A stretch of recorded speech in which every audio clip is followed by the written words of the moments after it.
Simplify it. That's why it's my number one tip. Be just open and curious and ask people.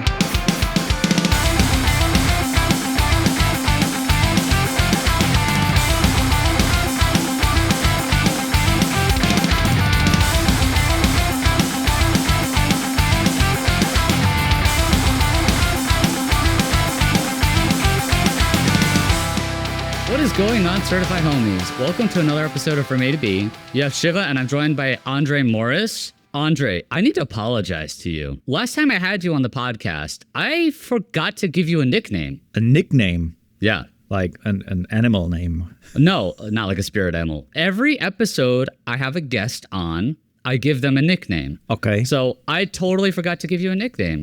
Do you want to hear what your nickname is? Yes, please. You're Sensei, André Morys. Sensei. Okay. Why? For a couple of reasons. One, you're incredibly zen. You're incredibly knowledgeable.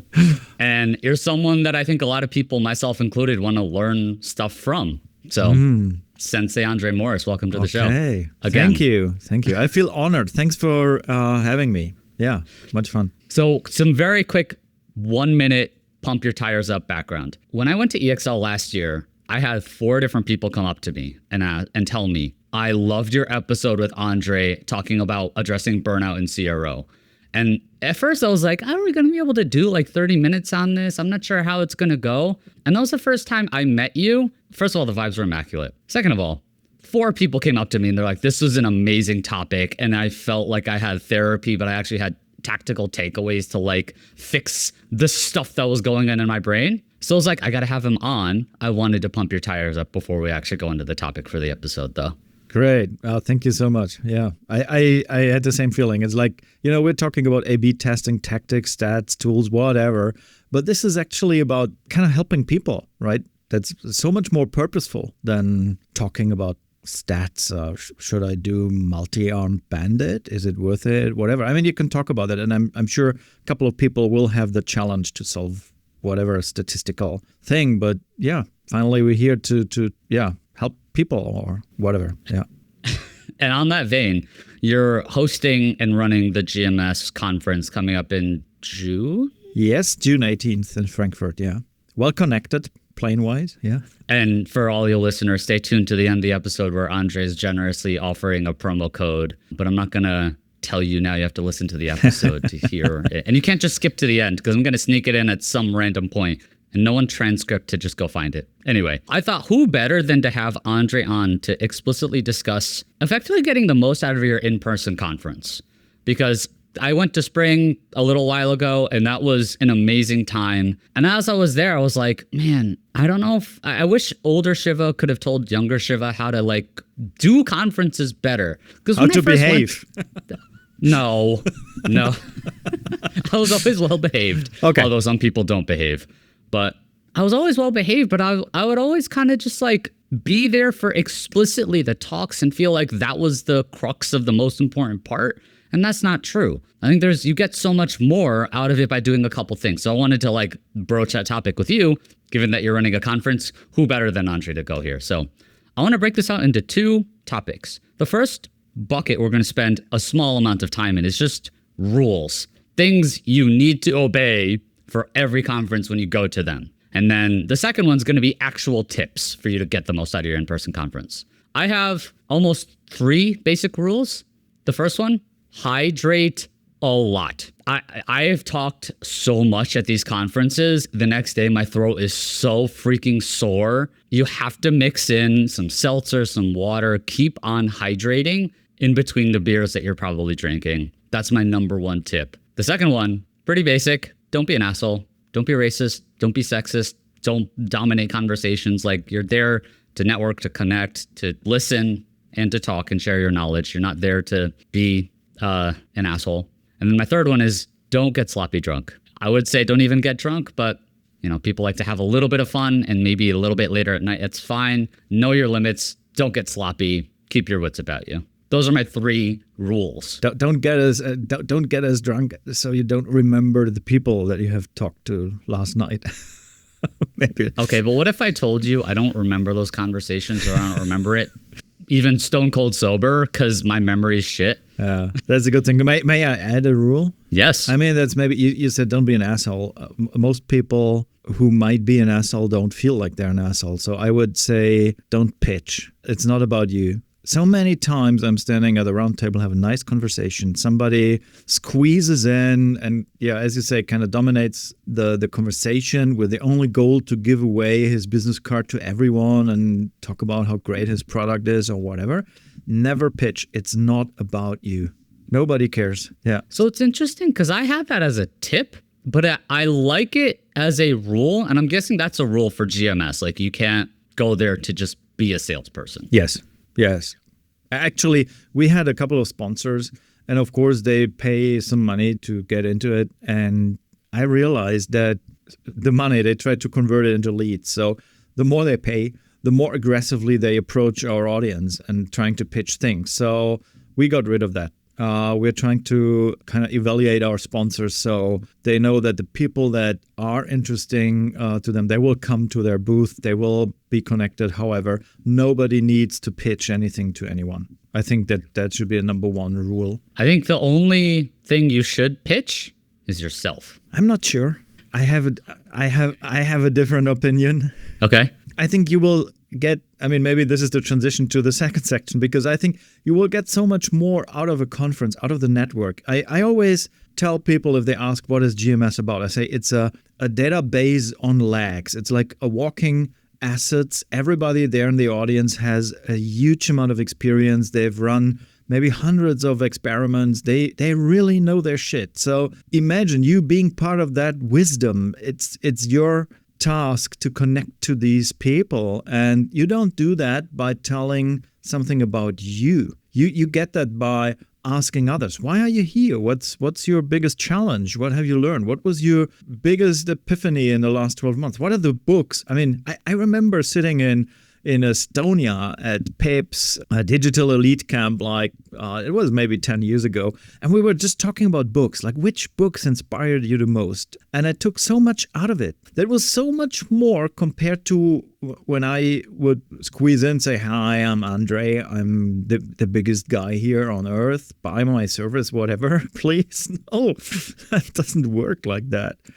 I think you get the most out of a conference if you don't pitch, but if you ask others about their experience, their background, why are they here, and so on. I think you're kind of convincing me, but I'll flip it around and say, if you're asking me to not pitch, and you're offering that advice of no one should pitch themselves at the conference, how do you answer that question, André, if you're saying you can't pitch yourself, but someone asks you to talk about yourself? You know what I mean? That's exactly what naturally happens. If you're interested in the perspective and the reality of others, there will come the point in a conversation where they're much more interested in you, like a natural motivation, an internal motivation, compared to that you're now start talking about yourself. So I think that's why this would also be my number one rule and my number one tip, because if you're interested in others, it will come back to you 5 times. Okay, you know what? Mine changed. I think you're right. Try it. Make an experiment. Next conference. Try to learn as much as possible from all the other people you meet, because people are always, I mean, they feel good if you're interested in their background, their experience, and so on. I mean, it shouldn't be like a job interview, right? So you're totally right. I think the way I was thinking of pitch yourself is, I think I phrased that poorly. I think you're right. You shouldn't go there to be like bragging about how awesome you are. Yeah, like a sales pitch. Right. Yeah. Because like other people might take that as, oh, I'm a consultant, so of course I'm going to pitch me. Like, no, don't do that. But I think the pitch you is like, pitch the authentic version of who you are at the conference. That's what I mean. More like be yourself. And I think that's like my number one thing with these conferences is like, don't fake a different persona for what you are not. I hold that as a general rule for just life. It's easy to just be authentically yourself, right? You don't have to think about anything. You just are yourself. That's how I approach conferences. That's how I approach job interviews. I might be a little bit more polished at like a job interview, but the polish, it's still authentically myself. Like, don't be afraid to swear when you're at conferences. How can I imagine the more polished Shiva? What happens then? It's less fucks. Like literally. But that's it. Yeah. No tie. No. I mean, I'll wear a tie, but I think sometimes it's literally like it's just Shiva in a suit rather than Shiva in band tees. But like, okay, I want to keep going on this because like, okay, being authentically yourself means I wear band tees when I go to these conferences. Like what I would wear going out to a bar, I wear to the conferences. And I think that's fine. It might be different if you're like a sponsor or you're going there representing a company rather than representing yourself. I think it might be a little bit different, but I still think you could hold a large part of yourself as authentic. Imagine you have to work in a company that sucks and wants you to wear a suit while you want to go out in your t-shirt. Yeah, I guess the counterpoint is like if the company pays you to go there, like they cover all of your costs and expenses and stuff, theoretically, you should still be able to go there and be your authentic self and people take it as learning. But if you go to a conference and your company is sponsoring the conference, you might have a slightly different demeanor. Although I don't do that, I understand why other people might do that. Yeah. So, I mean, my personal style is wearing a blue shirt and my suspenders. So I remember being in a meeting with a fashion company, young fashion, high fashion. So everybody was there in such a cool style. So I looked like a banker with my shirt and my suspenders. And my first reaction was, oh, damn, I completely overdressed. They think what business clown I am. But then I realized, no, that's who I am. And I don't care what they think about me. I mean, I have my stuff to tell and they can learn from it. But it's easy to say, well, be always yourself. And then you wake up and realize everybody looks completely different and you feel like you're in the wrong place, right? Yeah, that's also difficult. It's funny because when we were at Spring, Pep was giving Stuart Eoff a little bit of shit for the way he had the glasses and the style that he dressed with. It was all playful banter, I promise. It wasn't actually like malicious in any way. But Stuart's dressing style is very unique and it's unique to him and it's cool as shit. Your dress style is unique, cool as hell. Like you have suspenders. You're not wearing a blue shirt, which I'm a little bit offended that you're not wearing a blue shirt for this podcast. Yeah, it is blue. Sure.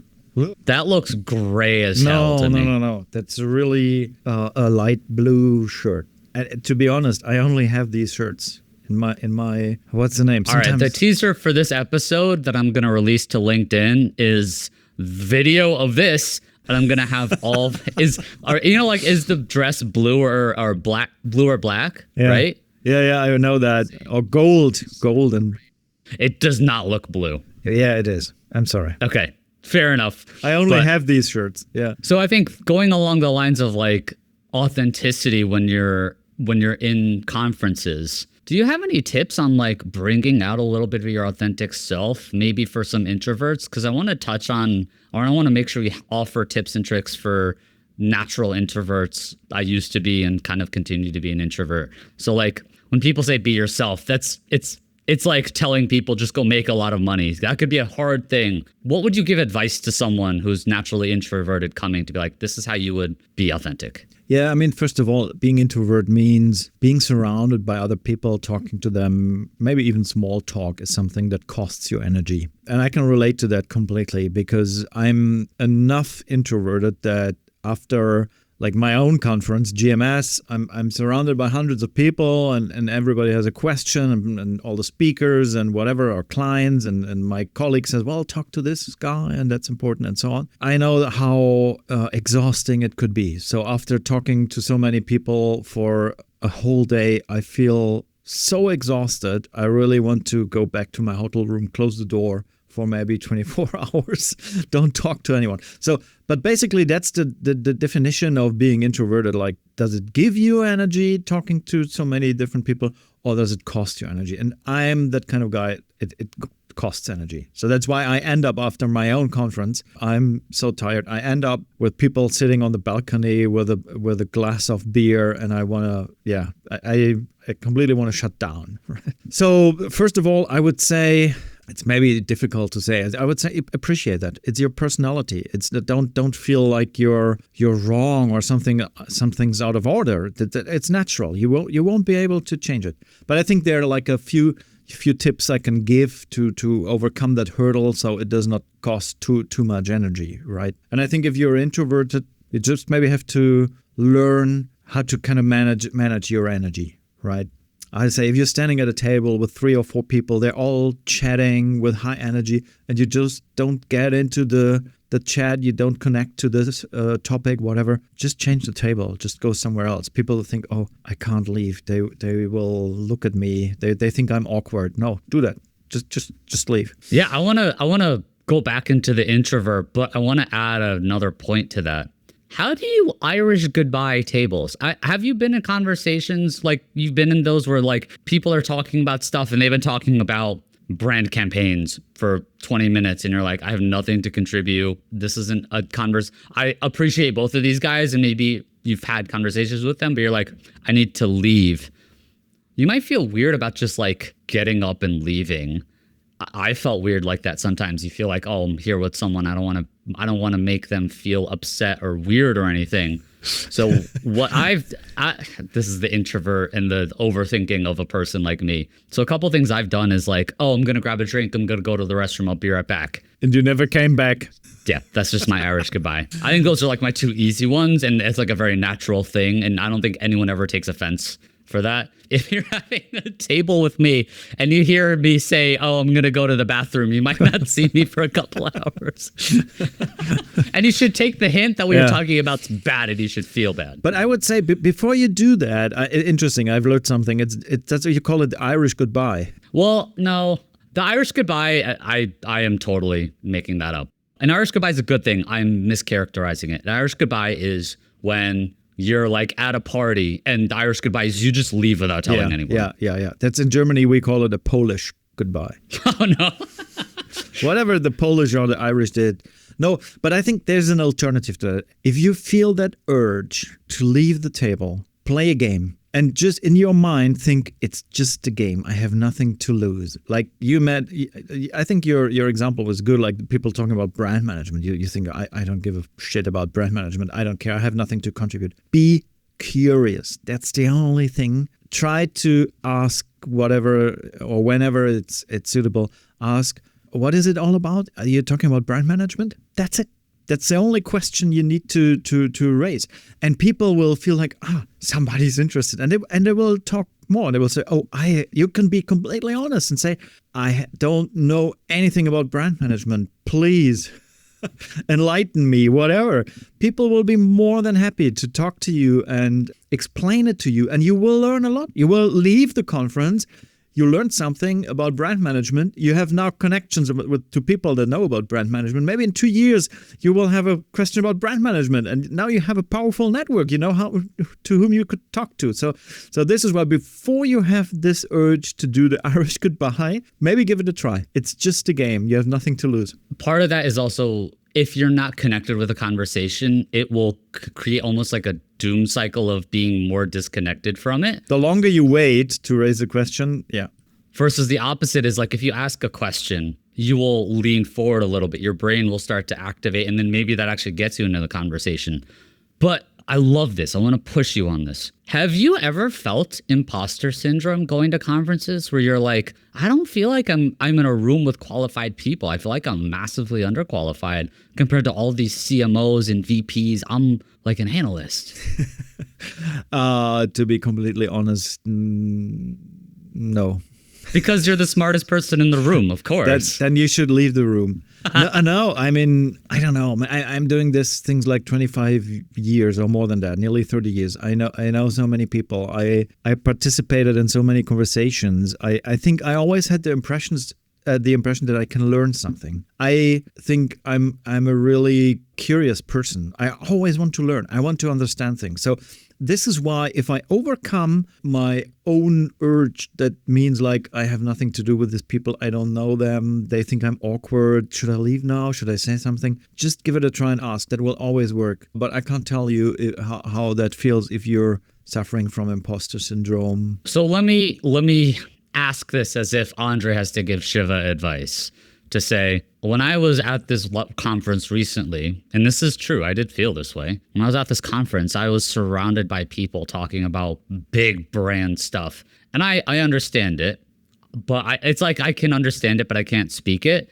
Like I felt like everything I would have to contribute would sound stupid and dumb. So like, I know I can contribute in some ways, but I feel a little bit uncomfortable about volunteering information or talking about it. What advice would you give me to like someone who maybe doesn't feel smart or feel comfortable sharing things?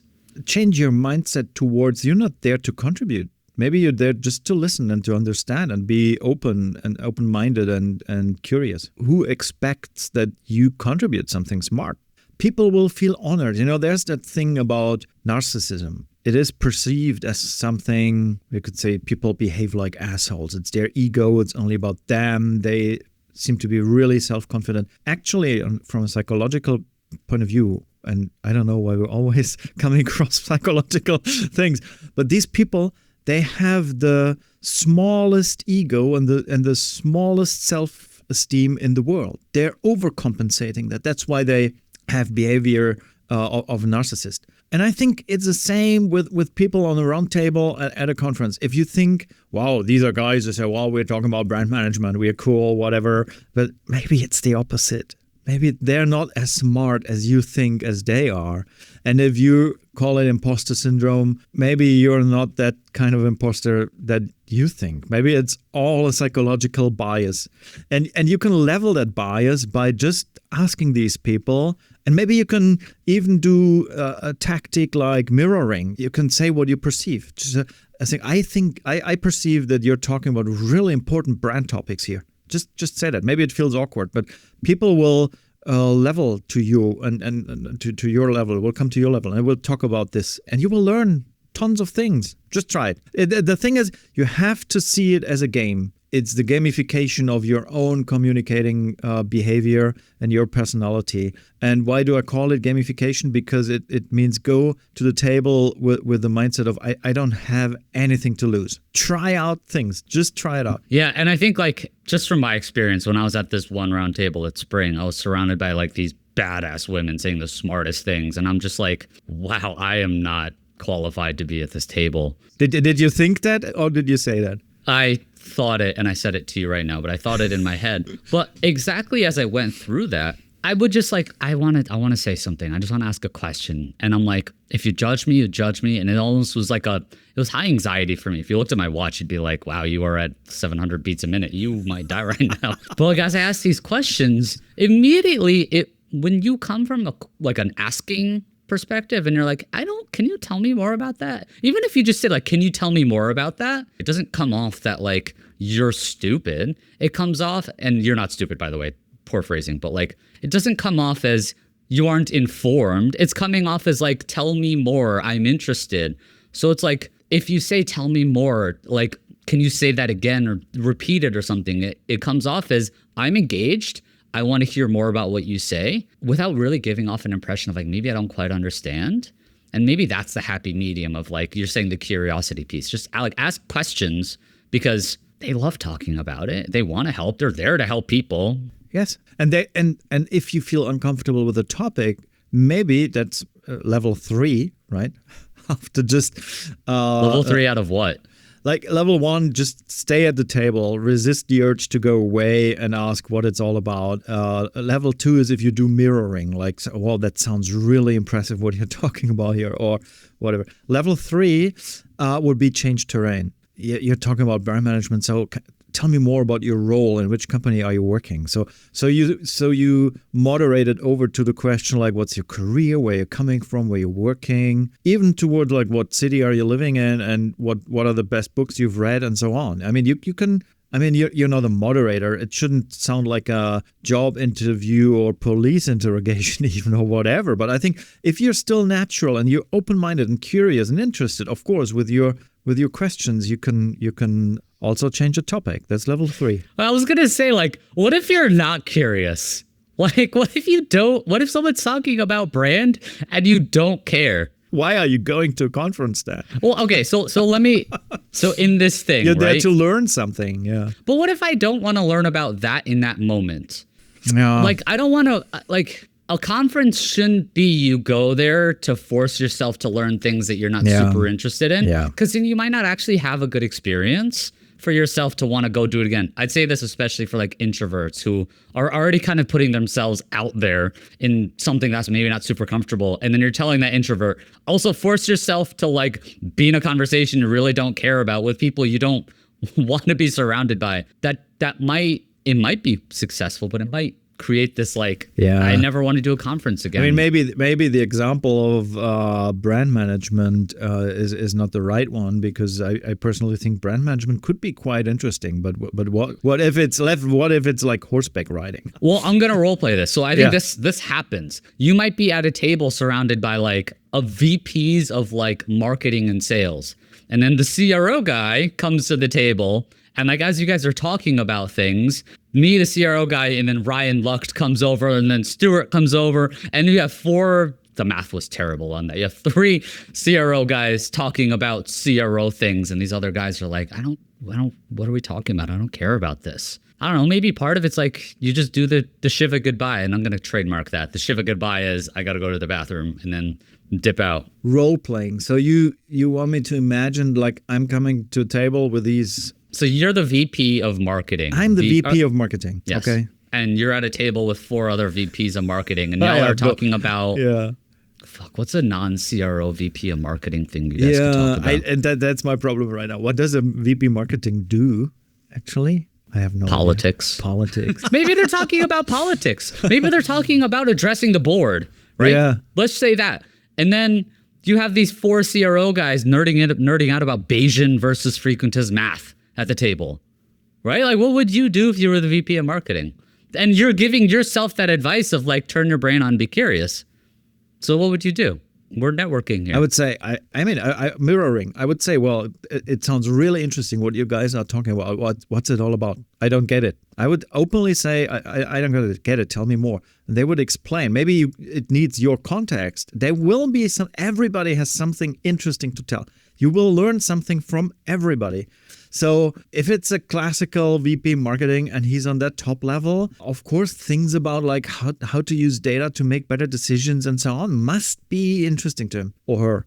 If not, I don't know. And maybe the flip side is when you are that CRO person, this might be hard to always detect the signals of like their interest level versus not. Maybe it's on you to figure out, what can I learn from that VP to help me with my job? But what can I talk to them and nerd about with them that would be valuable to them? Like maybe me as a CRO person, I can't directly or explicitly give them this like board talking advice, but I could talk to them about presentation of data. And maybe we could collaborate on that topic. And like, don't force the conversation to be CRO if maybe people don't seem interested in it. But I mean, it sounds like there needs to be some like common ground, like what's relevant to you and to me. I mean, the amount of ground you're giving depends on like how open are you. Like if everybody only covers their very own terrain, I don't know. By the way, this is why some of these conferences are so exhausting, because like you're having to do all these calculations, right? No. Simplify it. That's why it's my number one tip. Be just open and curious and ask people. So what you're saying is I'm a textbook overthinker, and everything I've done to date right now is almost overthink it. Get a beer. Like, dude, get a beer to stop over. Just follow our rules. Like, remember, don't overdo it. To get your revs down a little bit, right? maybe 2 beer. Don't overthink things. Just be yourself and be curious. Post-production Shiva here. You're probably enjoying this episode so far if you made it this far. It'd do me a huge favor if you could support the podcast in free ways. So that'd be subscribe to our podcast, subscribe to us on YouTube, leave a 5-star review. That'd be amazing. We also have a free newsletter from a2b.beehive.com. So from a2b.beehiiv.com. It's free. There's awesome video. There's unhinged content. We're doing skits. We're really doing some really fun stuff there. So drop us a subscription there. It's free. I just need your email so I could actually send it over to you. If you feel like supporting us just a little bit more, we have an exclusive merch drop coming up. So stay tuned for details on that. If you want to DM me, I'll give you guys an exclusive look at what that merch might look like. It's the second rev of our merch.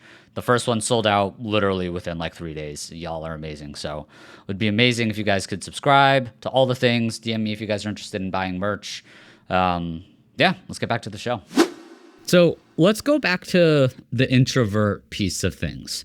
A couple tips that I was thinking about was like when I've been to some of these conferences, I would like during lunchtime, I just go off in a corner and just be in a hut for like 15 minutes and just like turn my brain off. If it helped to be on my phone, fine. But like, don't be afraid when you're at a conference to have some alone time for yourself. That's okay. People do that. It's a very normal thing. If you spend 80% of the conference alone, maybe rethink that or maybe try and push yourself a little bit to be in it. But it's okay to take a break. It's okay to take multiple breaks. It's okay to just, while there's a talk, you're like, my brain is full. Let me take a break. Let me just hang out by the bar and have a seltzer because it's 3 o'clock in the afternoon. Exactly. And that's the pro tip. Don't use the lunch break or coffee break for that kind of re-energizing your mind. Use boring talks. Just leave the room, re-energize your mind so you're fit for the lunch break. Yeah. Where a lot of really great networking and conversations happen during that time, 100%. The other thing I was going to say is like, don't be afraid to go into a conversation that other people are having and just listen. Like you said, be curious, but you don't even have to explicitly be curious with like words and talking. Treat it like a little podcast where you're hovering over 4 people and you're just taking it in. If they're interested in the conversation, but you feel a little like, I don't know 3 of the 4 people here, but I remembered you and I'm going to hang out like right next to you and just listen. That's fine. No one thinks that's weird. Exactly. And maybe, as I said, do some gamification. Prepare maybe 5 different questions that you test at 5 different tables. It's an experiment. And you will learn what questions work and which questions don't. Okay, I love this. So this is another bonus pro tip of like, how do you actually meet people? If the goal of the conference for you is in part networking and meeting people, which I hope that will be part of any conference that you go to. It depends on how much, if it's like a very learning conference or a very networking conference. But the hope is that most conferences, you do some amount of networking. I tried this. This is my own little A/B test, sample size of 1. When I was trying to like talk to new people would be hovering around, just like you'd see people just like, they'd like just be standing, having a drink, kind of just looking around. I tapped them like, hey, come on, join in. And like, that's great for the introverts. If you are naturally more extroverted, try and help some of those people who are just like having a little bit of a struggle or trying to meet new people. If you're an extrovert, it's your duty to help the introverts, bring them in. So I tried this. I saw this one guy and he's kind of just hovering around with the drink. I was like, hey, come in here. And he walked in. He's like, hey, I'm so-and-so.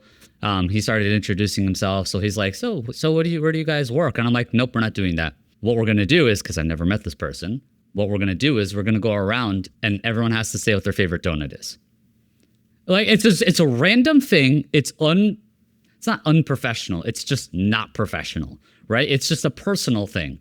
Because instead of like the weird networking, tell me where you work, and everyone's like, you're saying what you're doing it. Instantly, that guy remembers me as the donut guy, right? He's like that weird guy who wanted to talk about donuts for 20 minutes, right? But it pulls off a little bit of that personality. And it, like, an introvert may not want to talk about their work, but if you find something that they like talking about, it'll help them get out of their shell and open more. Yes.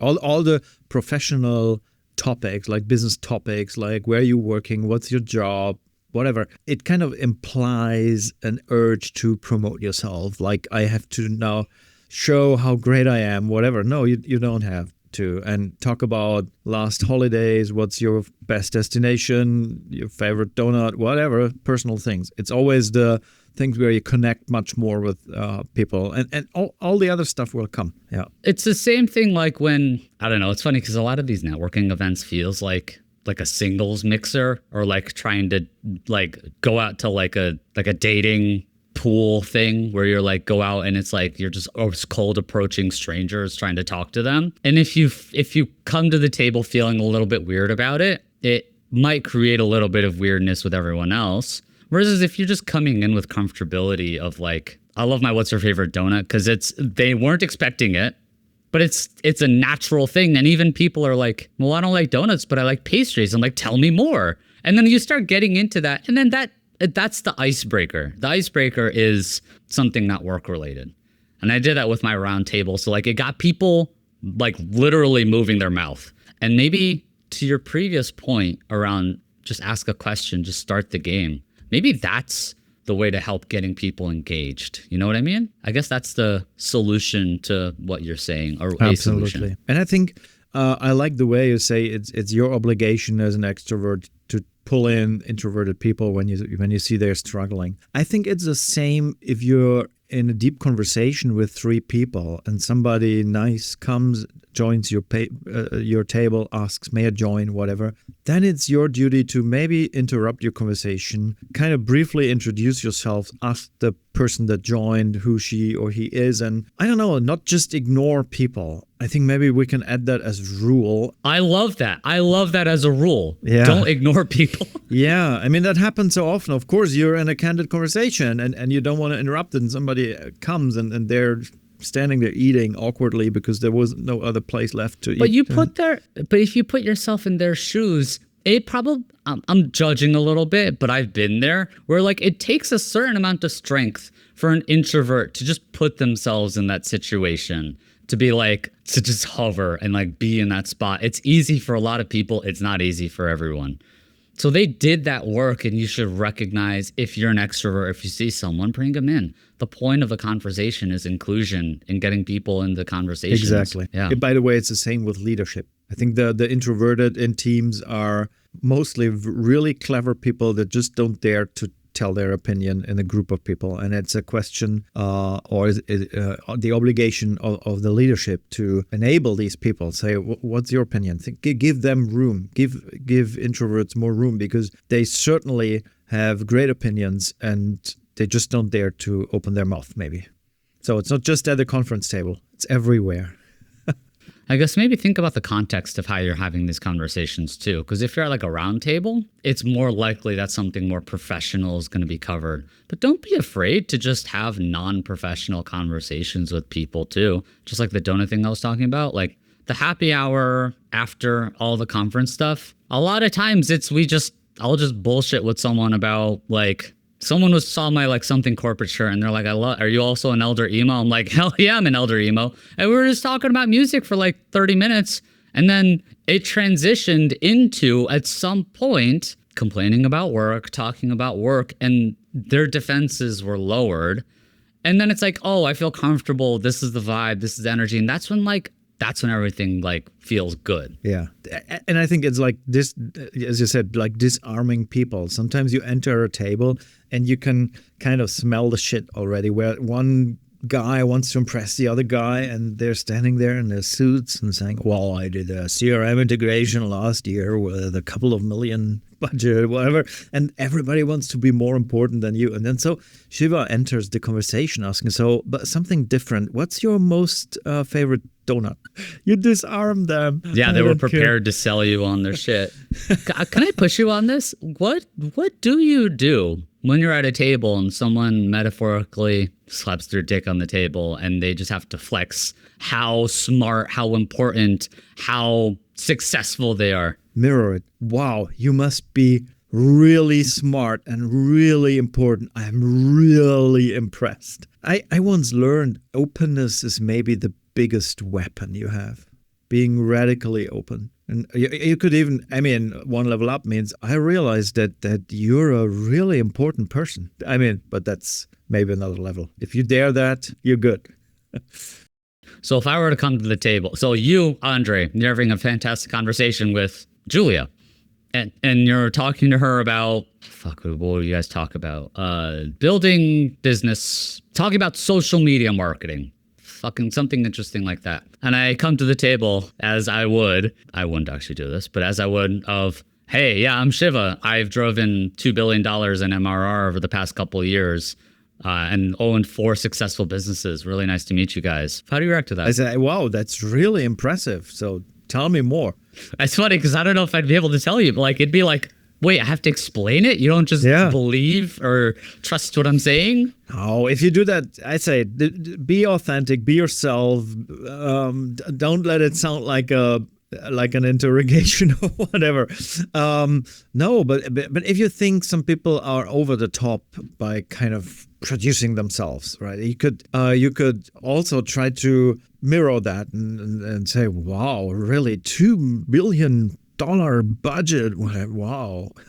I don't know. People will get it. We are social people. People are social, whatever. No. Well, especially if you're going to a networking event. I get that sometimes introverts might go to like... I think the social mechanisms, they are so deeply hardwired in our brains. They're like the fear to that somebody else might perceive you as awkward. You have this urge that you want to flee from the table, right? That you have to understand that being sent away out of your community was like the hardest punishment that is inside like socially organized life forms, right? So that's something you would die if your group sends you away. So I think this is still hardwired in people, that they're so fearful about not being accepted or not understanding what others are talking about. And it's bullshit. We are rational people. You could make it a game, overcome these social fears, and it will also not drain your energy that much if you see it as a game, if you see it as your own challenge. So whoever approaches you and trying to pretend that they're super mega important and busy and whatever, first try to mirror it. Let's see what comes out of it. What's the real person behind that masquerade? It's a game. Try to find it out. And maybe you learn something interesting. That's what I wanted to say with this narcissist analogy, that the people that behave like this, they're maybe just insecure themselves. It's just a pattern. They've learned to pretend that they're important. And maybe you disarm them like you did. Like you have this conversation and you like pump them up, and then maybe that actually or maybe you ask them, what's their favorite donut? You'd be like, I don't care about that. What's your favorite donut? And you could have fun with that, right? You could be like, that's cool, but what's your... Yeah, because I always say, have that phrase ready now for something completely different. Do you like Monty Python? Yeah. Yeah. What's your most favorite sketch? No, I don't. I don't not like Monty Python. I've never seen it. No, like Life of Brian? I know it's. I've heard a lot of good things. The Dead Parrot sketch? That's amazing. Oh, anyway, I mean, find some that's compared to your donuts. Find something that you can talk about with people. Disarm them with your honesty, your curiosity, your openness. Nothing can happen. What do you do for salespeople to metaphorically, if not physically, pitch slap them? That's a good question. That's maybe that's the situation where I mostly do the Irish goodbye, because sometimes I have this feeling that these are the most unsensitive people that just don't get it. Even if I send strong signals that I'm not interested, so then I think that's a waste of time. I'm not here to educate them. Maybe it's their strength to be not as reflective as other people, not as sensitive or empathetic.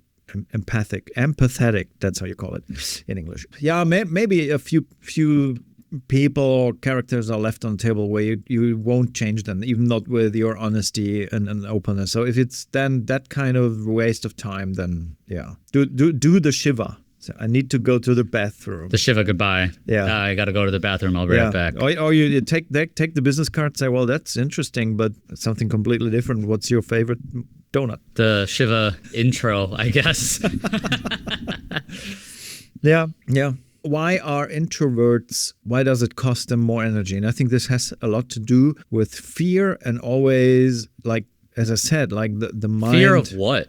Yeah, fear of being perceived as awkward or strange or less appreciated. Or not as smart, right? Like for me, in my case, the imposter syndrome. Like yeah. That's why I think the brain's always revving at 1,000 RPM and trying to, as you said, overthink everything, to leave a good impression, to whatever. And I think this is why it is costing so much energy. And if you don't want to pretend anything, and if you go to the table and say, well, I don't have to lose anything. So what I'm afraid about, what could possibly happen? Nothing. Then it might not cost you that much energy. But by the way, it's interesting. Like I had a couple tables at Spring or conversations where I'd talk about experimentation stuff with like Stuart or Ryan or something. And then someone's like, oh, tell me more. Like I didn't understand. There was someone I remember in particular who's like, I thought CRO was just like optimizing landing pages. And I was like, and then like my eyes open up a little bit. I'm like, oh, I get to like change your mind and broaden your worldview. And in that same way, he was confident, or at least he questioned with that curiosity, just like you said. of like, hey, I thought it was just this. It's more than that. And I didn't judge him for it. Instead, I was so excited to be able to tell him the wonderful world of experimentation. It was not only not a negative, I remember him, I remember the story, and I remember him and the conversation that we had afterwards. So like, if you're scared of feeling like, am I going to be seen as not smart for asking a question that I think is dumb or whatever, ask the question. I promise, like, it's a little bit of like, is it humble pie? Humility, something where like, if you're coming to the table with curiosity, a lot of people see it as a net positive of this person wants to learn more, and it's seen as, I like this guy because they're interested. And some people get a chance to nerd out and maybe have fun with it. That's probably the case 95% of the time. The other 5% of people who will, when you ask a question, they think you're dumb. That's 5% is not worth associating with, and put them off. Those are people you don't need in your life. The best conversations I had at conferences with foreign people, sometimes maybe strange people, it's always about people that are interested about what I'm doing, who I am, why am I here, and so on. So you have nothing to lose if you're interested in other people's reality. Explore it. I have 2 more tips. The first one, this might even be a rule. Connect with that person immediately through LinkedIn or whatever other means. As soon as I have a conversation, I'll pull up the LinkedIn, go to the search, tap the little QR code at the side, and be like, hey, scan me so we can like follow each other. Because the worst thing that could happen is you like connect with that person in person, and then you just like, you never follow up because maybe you had a really cool conversation about that brand stuff and you're like, fuck, that dude's smart. And you never have that chance to follow up with them. Yeah, exactly. And I have that issue with LinkedIn connections that like 3 years later, I don't remember. Where did I meet this person? What was the context? Okay, wait, here's another tip. I learned this conference. Never say good to meet you. Say good to see you. Because it's stupid, but it's generic enough that like, if you guys have met before, you're not an asshole for forgetting that you met them, which happened to me maybe 7 times at Spring. And I really hate that. I feel so bad because like, I remember people and faces, but I don't always remember that we connected at that one time 4 years ago.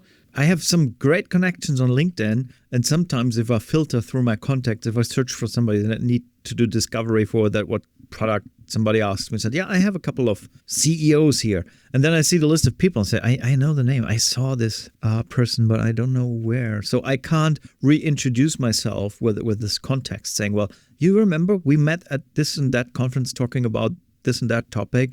This makes it always hard to stay in touch with people. If you connected and then you forget about it, and 2, 3, 4 years later, you don't know who that is. So sometimes I'm missing that little notes thing in LinkedIn where I can add some my personal notes. Where did you meet? What was the topic? Whatever. You're that would be really digital helpful. Rolodex of like, yeah, whatever. Yeah, something that's missing on LinkedIn.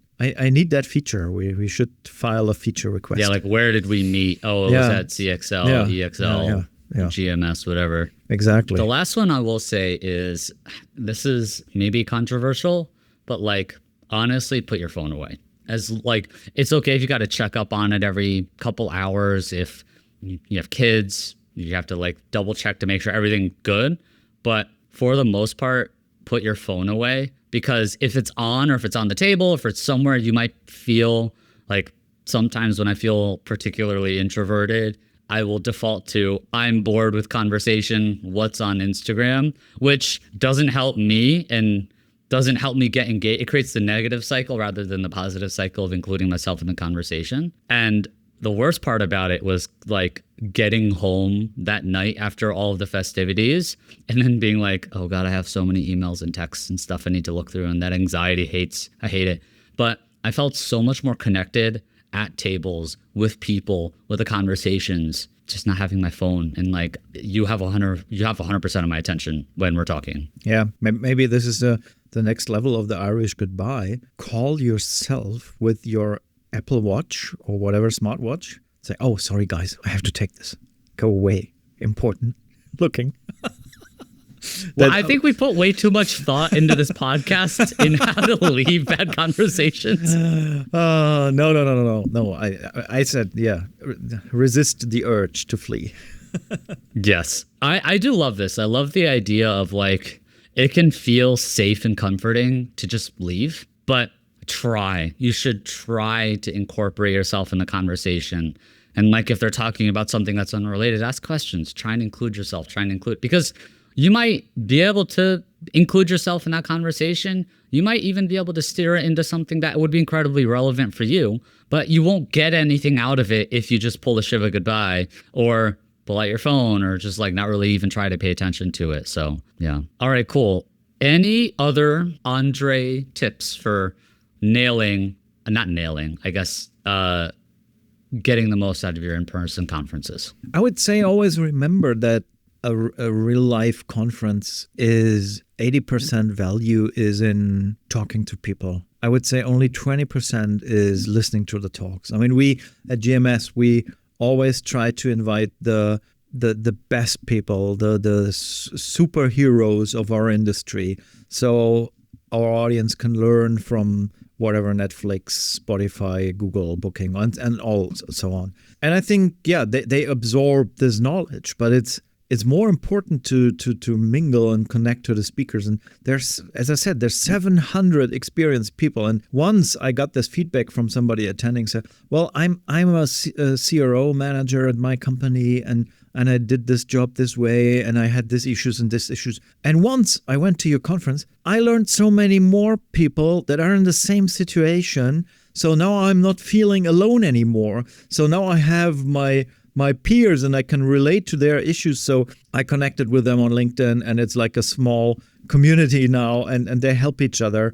And I think that's the value. That's a sustaining value. Of course, I mean, I don't want to say that what these very smart speakers at our conference are saying is not important. But for the attendees going home, it's only maybe 20-25% of the value. That's inspiration. And the risk is high that you go back to your job next day and struggling with the same challenges. Maybe you have some inspiration and you can change something.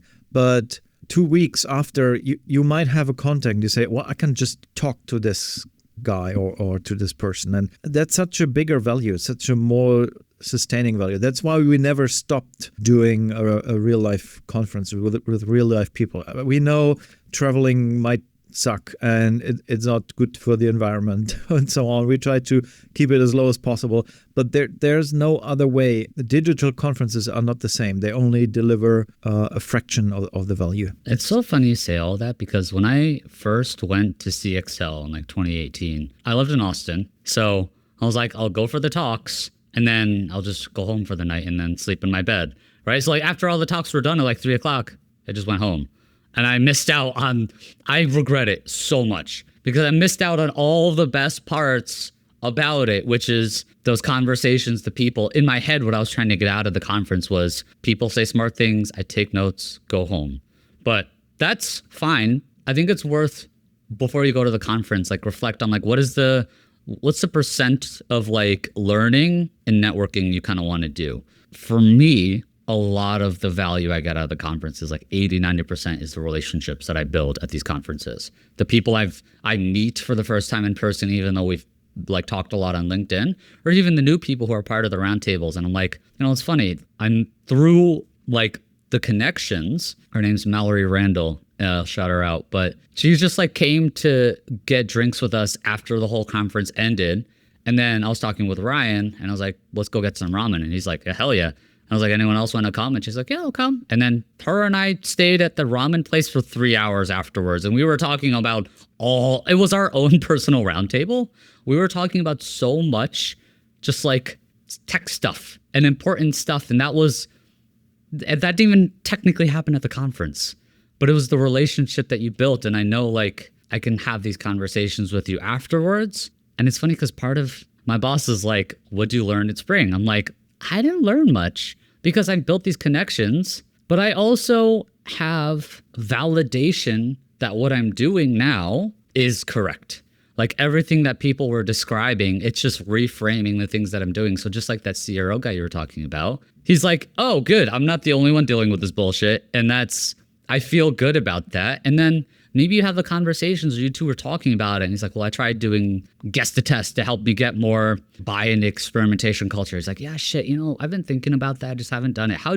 And then like that's the best part of the conference. Exactly. 100% agree. That's why I always pitch the conference as something where you're part of like the biggest knowledge database at this time, at this space.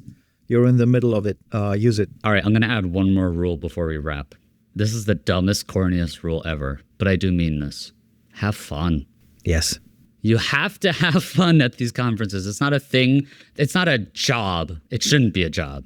It should be a thing that you go and you enjoy yourself. You have fun. You eat some good food. Hopefully it's not shitty hotel food where it's this buffet and it's like old, stale mac and cheese. That's like, nothing against mac and cheese, but I've had really bad conference hotel food.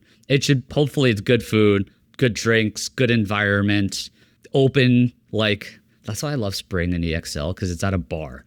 And that brings a different vibe of like energy. But have fun. Have fun, exactly. That's why at GMS, I mean, I lied about the distribution of the percentages of value. I would add this as well.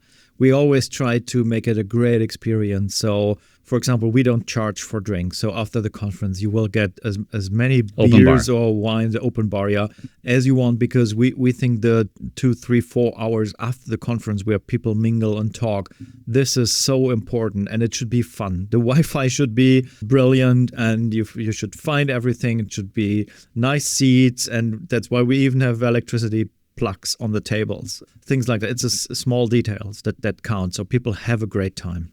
Would you say the most amount of value you get out of the conferences is that like nighttime after conference, like after day conference kind of connections? Yeah, maybe.